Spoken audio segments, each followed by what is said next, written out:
Hello everyone, welcome back to my YouTube channel. My name is Ken and I am an emotional health coach that helps people who've come out of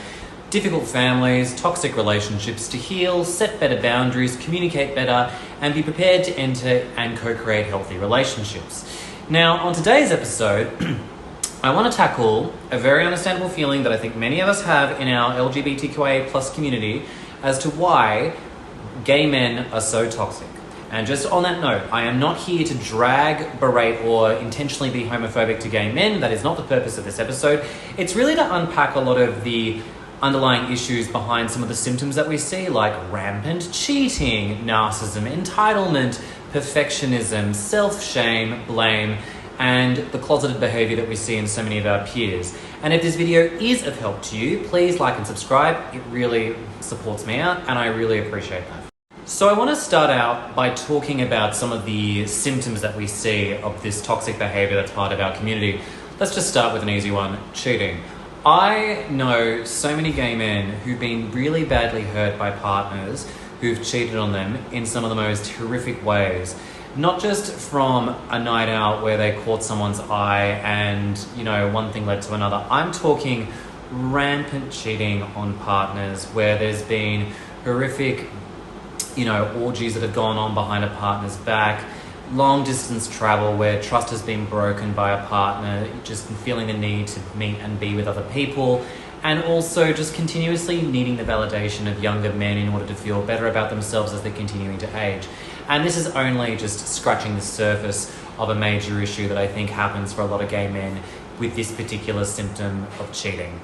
I think this particular symptom of cheating does coincide with another major issue, which is the fact that whilst men have traditionally been seen and regarded as animals that go out and procreate as much as possible, it doesn't really help in understanding more about the reasons as to why we act out in such hypersexual ways with each other. And I believe a lot of that has to do with the fact that we were never really given the opportunity to develop our emotional literacy. We're stereotypically looked at as being caregivers, providers, striving for significance. So there was never really any room to learn how to develop our emotional worlds and connect with each other in a way where we're able to develop that sense of authentic connection outside of just meeting our needs physically. So there is that component. Additionally to that too, there's also the fact that many of us have grown up in very rigid, restrictive environments, like religious backgrounds too, where having sex was a complete no-no as well as being gay. Such an environment can cause whiplash for a lot of young men. And what I mean by this is, you might have been a young boy who grew up in a very rigid environment, whether it be cultural, religious, doesn't matter. And when you come out of that rigid environment of childhood, you often find yourself drawn to very rampant sexual experiences to help you gain that freedom that you never had when you were growing up. You might find yourself drawn to Grindr, drawn to a lot of sexual activities and meetups and hookups, going to white parties and going to all kinds of pool parties and events, which help you feel more physically bonded and also allow you to feel that sense of liberation that you did not get when you're in childhood. And how this ties to cheating is the fact that it can give you this sense of wanting to connect physically in a way that you can't get in a monogamous relationship, which opens Pandora's box up for open relationships too, because for you, it's that sense of never being tied down again. It's not an excuse, it just helps understand one of the many complexities to this situation.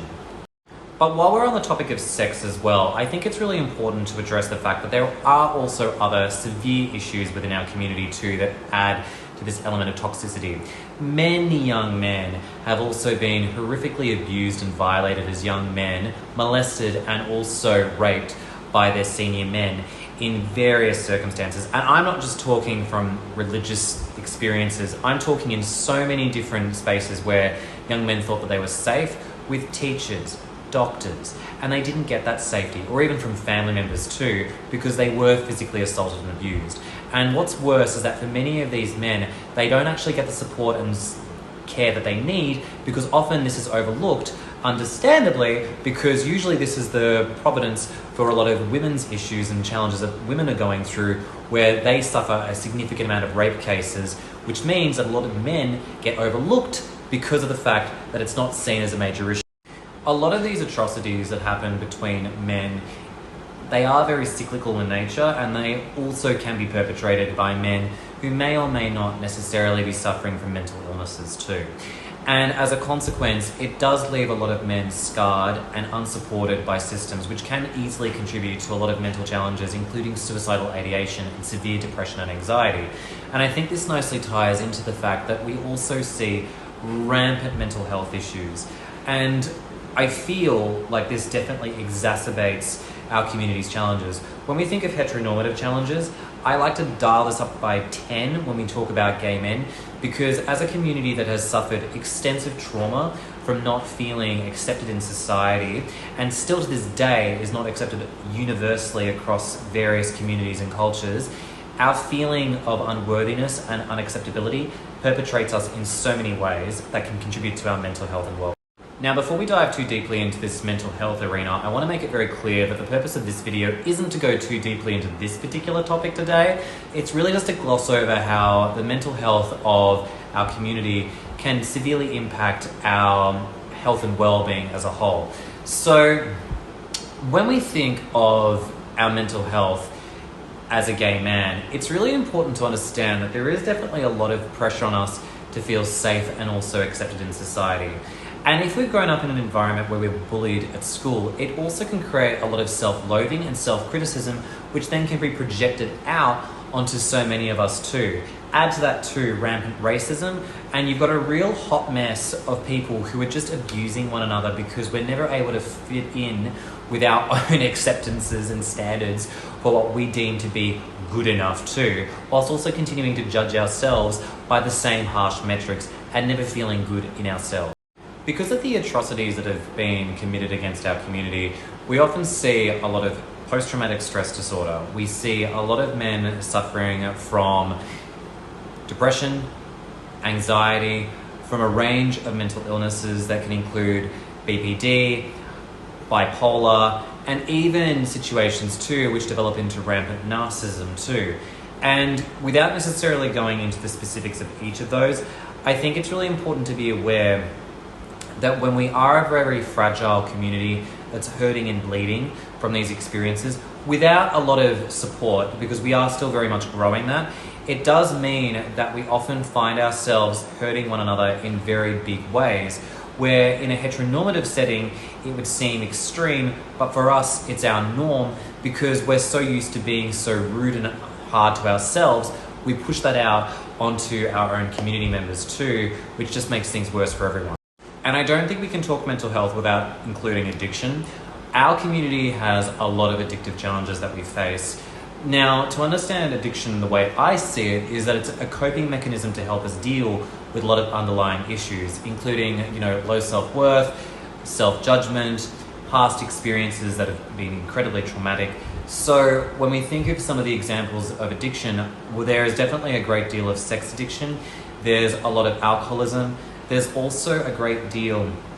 of drug addiction and even codependency. And to better understand codependency, it's this idea that we can't meet our own needs by ourselves, that we have to keep being with other people in order to make us feel, not only better about ourselves, that we're worth, living, and that, we can only function when we're with other people, which can cause us to relationship jump and never really properly work on ourselves because we hate the idea of being alone. I think another part of this conversation, which really deserves its own full video, is this idea of race and culture. I think that race and culture plays such a huge part into our well-being and also can contribute to the toxicity. Because on one hand, me being part of a white Western society living in Australia, whilst I do feel a sense of acceptance, from the broader community, there is still a lot of issues with perfectionism and low self-esteem and low self-worth that I, as well as a lot of my peers, have had to work through. But that may not be the same for a lot of other communities who are living with much more rigidity, where they aren't even able to freely be gay because it's illegal. So when you've got so much hatred from people around you, or you're battling with perfectionism in a heteronormative society where at least you can be gay, but you don't even feel like you can meet expectations thanks to the way society's taught you, it can really leave you feeling unwanted and also unworthy in this world. Another thing to understand is that regardless of whether you came from a white, Asian, black, Latino background, it is very likely that if you came from a very homophobic, rigid, and very conservative background, you are likely to have been met with a lot of abuse and challenges, which can lead you to hopefully becoming very empathetic, wanting to go to therapy and working through your trauma. Or you may become incredibly closeted and fearful of other gay interactions because you're worried about what may happen to you. You may also choose to be someone who doesn't want to interact and change much of their life because you're worried and also very fearful of how you might be judged by others. Or at worst, you become incredibly narcissistic, where you choose not to take any responsibility for your actions, perpetrating more abuse to those around you, and just explaining it off and being like, well, that's just the way my childhood was, and that's the reason why I act like this, without wanting to take any responsibility for your trauma or for hurting other gay men in the community. I also don't think we can talk race without talking racism, and I'll be honest, this is an evolving practice for me. I truly am continuing to work on my own underlying racism towards different groups and societies. It's a work in progress. And, the key element that I want to stress here is that it is a work in progress for many people, but when it comes out in dating preferences, for example, where people are very explicit about the kinds of men that they want to date in ways that are actually quite abusive, where they're very quick to judge other races based on bad stereotypes, and also don't give an opportunity to welcome other races because they don't really want to allow that experience into their life, it does cause a lot of internal friction, where it does contribute to this overall feeling of the gay community being very internally racist and not also very cohesive. And I think this element of race nicely finishes off with talking about this ideal of what we want out of a gay man, which I think has sometimes been a very muscular, good-looking white man. I think that has definitely been the stereotype for many of our dating preferences, and also, more importantly, just for the paragon of who we should show up in society as. And I think that's largely been perpetrated by the media, by also a lot of Western ideas as to what is attractive and what is, an ideal man. And whilst I think that's also shared for a lot of heteronormative experiences too, it has definitely pervaded our experiences too, where it does lead to a lot of low self-worth, low self-esteem, and massive perfectionism, where we often find a lot of men need to feel that they need to get ripped, they need to have, abs and look in a particular way, just to feel like they belong in our gay society and to be accepted by men, or even partnered up with men, which can also lead to problems for those who can't. And I think one of the greatest challenges for men, generally speaking, in our community is the fact that when we're trying so hard to live up to an expectation of who we should be and how we should look and how we should behave, that we start to create stereotypes and narratives about, what we need to be achieving. We need to be high-figure earners, looking muscular, also appearing as white as possible, and also being well-endowed and to the point of having as many sexual companions as possible. And it just means that, for a lot of us, we feel incredible low self-worth for just not living up to these unrealistic expectations upon ourselves too, which means not only do we feel a lot of shame, we also project that onto others who don't fit our own definition of what is good enough. And we also can contribute to massive suicidal ideation too for so many of us. Many men commit suicide over the fact that they never feel good enough within our society, particularly before they turn 60 as well. Anyways, they were some of the symptoms as well as underlying challenges that I wanted to talk about today to help really understand more about that general question of why is our community so toxic? Why are gay men so toxic? Because I don't think inherently we are toxic, but I think that a lot of societal conditioning, environmental and cultural challenges, as well as homophobia and self-blames, low self-acceptance and low self-esteem have all contributed to a hot mess for our community. If this video was helpful, please like and subscribe. If you are looking to work with me on a one-on-one basis, you may well apply in the link below. And like I said, I hope this was a benefit to you, because I know that this is a very, very challenging experience being gay in a very heteronormative world. And I do think that we are making slow but steady steps, but it's important to feel validated during these experiences because it can be very hard. Until next time, thank you very much for watching, and I look forward to sharing more information soon.